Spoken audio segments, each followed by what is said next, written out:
day at the office. I'm going to start at the top, and I'm just going to work my way down. That's what I'm going to do. How's my hair looking? Today's loaf of bread comes from the book, A Course in Miracles, and it goes like this. Your task is not to seek for love, but merely to seek and find all the barriers within yourself that you have built up against it. I was actually looking for this quote after I recorded a video about finding love and dating in the modern era. I thought, I recorded a 12-minute video on this topic, and I could have just shared this one quote, because essentially that was the message that I was trying to convey.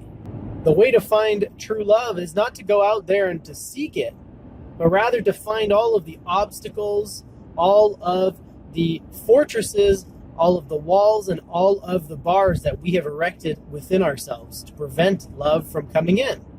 In other words, it's not that love is hard to find, it's that we've created this system, this network of expectations and assumptions and definitions, and it is these things which are preventing us from finding true love.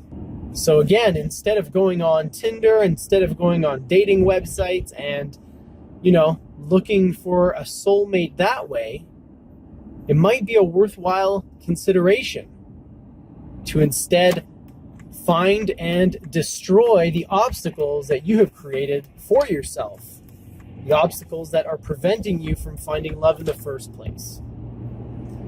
I know it's not exactly what I was saying in that dating video. It's part of what I was saying. In order to find love, you have to work on yourself. You have to deal with your own issues. You have to develop your own passions, your own interests, your own loves in order to attract love. Now, don't worry, I'm not going to start spouting off about the law of attraction, although there is some truth in that.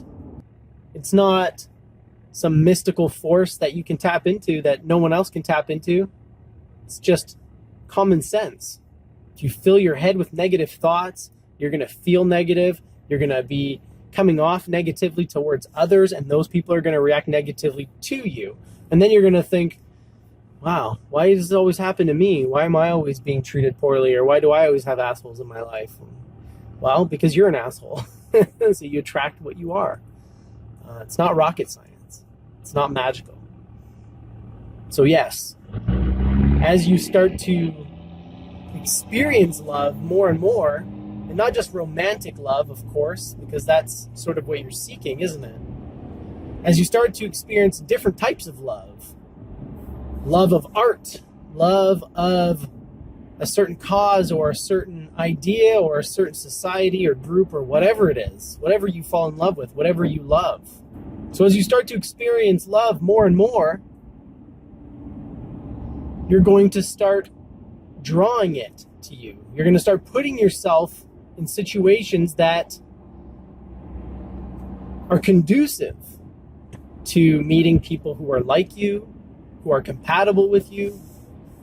But all of this is for nothing if you have all of these obstacles that you've created for yourself. If you have all these unrealistic expectations and all these hang-ups and all these requirements and all these notions about what your soulmate has to be like, what your soulmate has to look like, what your soulmate has to make annually after taxes. These are the types of things that I believe the quote is referring to. These obstacles that we have built up against love. These obstacles that get in the way of finding love because we think, well, this can't be my soulmate because she doesn't have all of the little things that I want my soulmate to have. Maybe if you got rid of those check boxes, you would find that this person really is your soulmate. So instead of looking for love, why not eradicate the obstacles to love, which you have erected within yourself? I think that's a good first step. It might not get you exactly where you want to be, but it will increase your chances of getting there. So I highly recommend it. Not only in love, but in all things, I think it's best to approach it with an open mind and with as few preconceived notions and expectations as is humanly possible. And you're not going to get rid of all of them because you got to have some. But if you can get rid of as many as you can, I think you're going to have a much higher success rate, or at least a much higher likelihood of finding the right person for you.